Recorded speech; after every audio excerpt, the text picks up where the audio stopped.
Hi అండి. Hi. Kannappa teaser release అయింది కదా, ఆ, చూసారా? చూశాను. ఎలా అనిపించింది?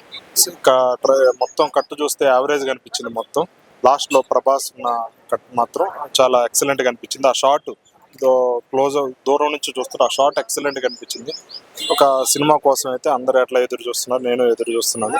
బాక్స్ ఆఫీస్ పరంగా అయితే మంచు విష్ణు ఇప్పుడు దాకైతే చాలా లోలో ఉన్నాడు. అంటే 1 crore కూడా టచ్ చేయని హీరో. ఒక గత 10 years నుంచి చూస్తుంటే మంచు వారి కుటుంబాన్ని ఒక తెలుగు ఇండస్ట్రీ కానీ, ఒక తెలుగు పీపుల్ కానీ వెలివేశారా, బ్యాన్ చేశారా అన్నట్టు ఉంది. అంత లో స్థాయిలో ఉన్న వ్యక్తి ఒక్కసారిగా కన్నప్పకి కొంచెం హైప్ వచ్చి కొంచెం ఎక్కువ కలెక్ట్ చేయాలని కోరుకుంటున్నాను. మంచి బాక్స్ ఆఫీస్ పరంగా కానీ, సినిమా రిజల్ట్ కానీ మంచిగా ఉండాలని కోరుకుంటున్నాను. సినిమా ట్రైలర్ ఈ టీజర్ కట్ చూస్తే మాత్రం యావరేజ్ అనిపించింది. మంచు ఇస్ బ్యాక్ అని ఆ మాట తినాలని. ఓకే, సో టీజర్ చూసిన వాళ్ళందరూ కూడా ప్రభాస్ ఏనా హీరో లేదా విష్ణు అని చెప్పేసి అంటూ ఉన్నారు. దానిపైన మీ అంటే అభిప్రాయం? ఇక్కడ ప్రభాస్ ఫ్యాన్స్ రెస్పాన్స్ అలా ఉంది. ఎందుకంటే టీజర్ లో కూడా మొత్తం ప్రభాస్ ఏం చూపించట్లేదు కదా. టోటల్ 1.5 minute ఉంటే ఒక 10 seconds మాత్రమే ప్రభాస్ కట్ చూపించారు. కాబట్టి ఇది ప్రభాస్ హీరోని ఎవరు అనట్లేదు. కాబట్టి ప్రభాస్ ఫ్యాన్స్ ఉన్న 10 seconds కూడా ప్రభాస్ అంటే ఒక ఇప్పుడు పెద్ద స్టార్ హీరో. ఆయన ఫ్యాన్స్ రెస్పాన్స్ అలా ఉండటం వల్ల ప్రభాస్ అనే హీరో అని వాళ్ళు ప్రమోట్ చేసుకుంటున్నారు. అల్టిమేట్ గా ఎండ్ ఆఫ్ ద సినిమా మంచు విష్ణునే హీరో, మెయిన్ హీరో.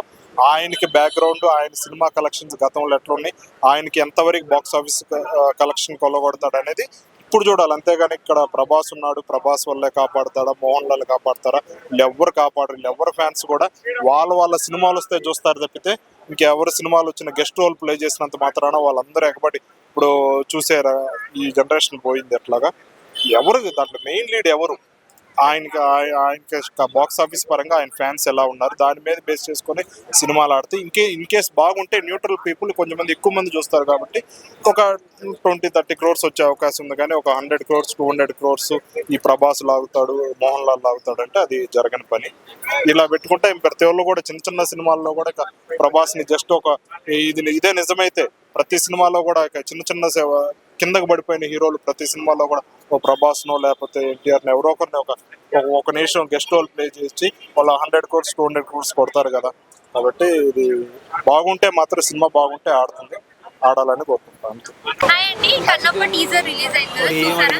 చూసాను. ఎలా అనిపించింది? రిల్స్ అయితే కొంచెం డల్ అనిపించింది. కొంచెం బెటర్ గా చేస్తుంటే బెటర్ అంటే నాకు అనిపించింది. నేను చెప్తున్నా, మరి జనాలకి ఏమనిపిస్తుందో థియేటర్ లో బయట చూసాక చెప్తారు.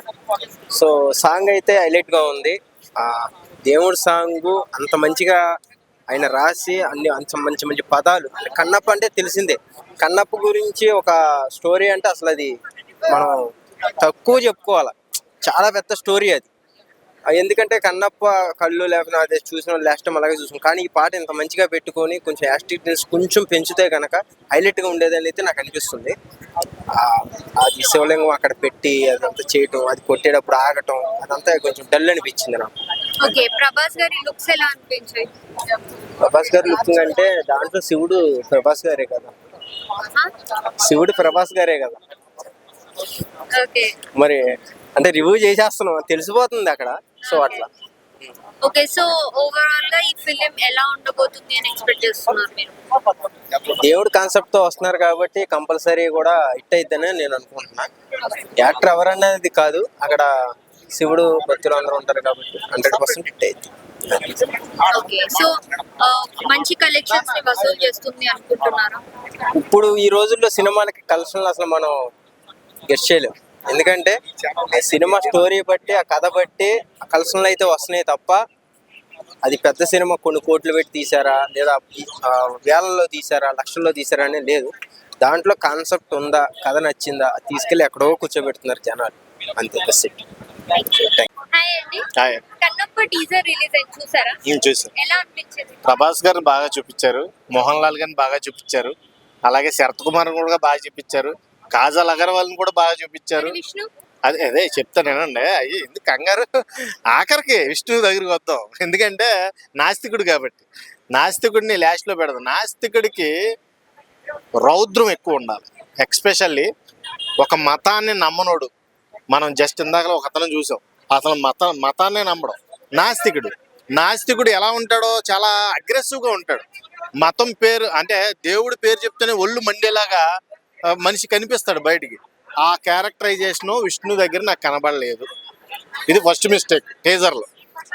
ఎంత కోపం కనబడాలంటే నాస్తికుడు అంటే దేవుడు అంటే పరమ అసహ్యం కలగాలి, ఆ మనిషిలోనే కనబడాలి ఆ అసహ్యం అనేది, ఆ ఫేస్లో కనబడాలి. ఆ ఫేస్లో మనకి కనబడలేదు. నెక్స్ట్ ఇంకొకటి ప్లస్ ఏంటంటే ఈ టీజర్కి ప్రభాస్ గారు జస్ట్ సైడ్ లుక్లో కనబడ్డాడు, ఫుల్ లుక్లో కనబడితే జనాలు ఏమైపోయేవాళ్ళు. ఎక్స్పెషల్లీ నేను ఈ టీజర్ చూసిన తర్వాత కింద కామెంట్స్ చదివితే ప్రభాస్ కోసమే ఈ టీజర్ చూసిన వాళ్ళు ఎంతమంది లైక్ చేయండి, ప్రభాస్ అన్న కోసం ప్రభాస్ ఫ్యాన్స్ అందరూ ఫాలో అవ్వండి. కన్నప్ప సినిమాలో ప్రభాస్ క్యారెక్టర్ ఎన్ని నిమిషాలు ఏంటి టాపిక్స్ అన్నీ కూడా ఇంతకీ కన్నప్ప సినిమా గురించి ఎవరో మాట్లాడుకుంటలేదు, ప్రభాస్ గురించి, మోహన్ లాల్ గురించి, కాజల్ గురించి. నాకు భలే కామెడీగా అనిపించింది. ఎందుకంటే అక్కడ కావాల్సినంత అవుట్పుట్ మనకు దొరకలేదు టీజర్లో. ఇంకా బాగా దొరికితే బాగుండు, కావాల్సిన అవుట్పుట్ ఇంకా ఇస్తే బాగుండు. ట్రైలర్లో ఇలాంటి మిస్టేక్స్ జరగకుండా చూసుకోమని ఒక చిన్న స్వీట్ వార్నింగ్. ఎందుకంటే ఒక కన్నప్ప అనే సినిమాకి భారీ ఎక్స్పెక్టేషన్ ఉంది, ఎప్పటి నుంచో చాలామంది ఎదురు చూస్తున్నారు ఈ సినిమా కోసం. మరీ ఇంత ఏదో ప్యాడింగ్ ఆర్టిస్ట్ని చూపించేసి వరుస పెట్టి ఏదో ఇచ్చేసాంలే అవుట్పుట్ బయటికి, ప్రమోషన్ కోసం ఏదో స్టంట్ లాగా అనిపించింది నాకైతే. ప్రమోషన్ కోసం టీజర్ని రిలీజ్ చేసినట్టు అనిపించింది ఓవరాల్గా.